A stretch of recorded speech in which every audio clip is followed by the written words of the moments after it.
కొద్ది రోజులుగా ఏపీ రాజకీయాల్లో సుగాలి ప్రీతి వ్యవహారం సంచలనం సృష్టిస్తోంది. పవన్ కళ్యాణ్ ఎన్నికలకు ముందు తనకు న్యాయం చేస్తానని మాట ఇచ్చారని, ఎన్నికల్లో గెలిచిన తర్వాత మాట మార్చారని ప్రీతి మాతృమూర్తి ఆరోపించారు.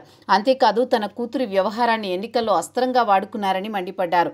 పవన్ కళ్యాణ్కు వ్యతిరేకం కాబట్టి వైసీపీ అనుకూల మీడియా సుగాలి ప్రీతి తల్లికి విపరీతమైన కవరేజ్ ఇవ్వడం మొదలుపెట్టింది.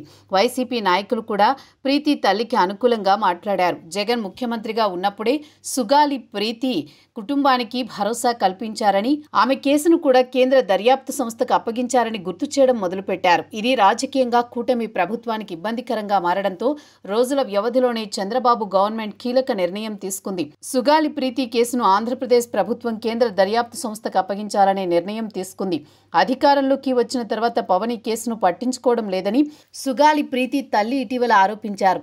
ఇదంతా రాజకీయంగా తీవ్రమైన చర్చకు దారితీస్తున్న నేపథ్యంలో కేంద్ర దర్యాప్తు సంస్థకు కేసును ప్రభుత్వం అప్పగించింది. గతంలో వైసీపీ ప్రభుత్వం ఈ కేసు కేంద్ర దర్యాప్తు సంస్థకు అప్పగించినప్పటికీ అనేక కారణాల వల్ల ముందుకు సాగలేదు. దీంతో దర్యాప్తు జరిగిన తీరు పట్ల ప్రీతి తల్లి ఆవేదన వ్యక్తం చేశారు. ఈ కేసుకు వాస్తవానికి వెలుగులోకి తీసుకువచ్చింది జనసేనానే.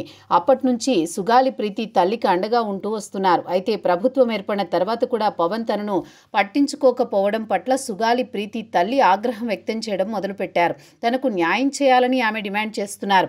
టీడీపీ ప్రభుత్వం అధికారంలో ఉన్నప్పుడు సుగాలి ప్రీతి ఘటన జరిగింది. ఈ వ్యవహారాల్లో పెద్ద వ్యక్తులు ఉండడంతో అప్పట్లో ఏపీలో తీవ్రమైన చర్చకు దారితీసింది.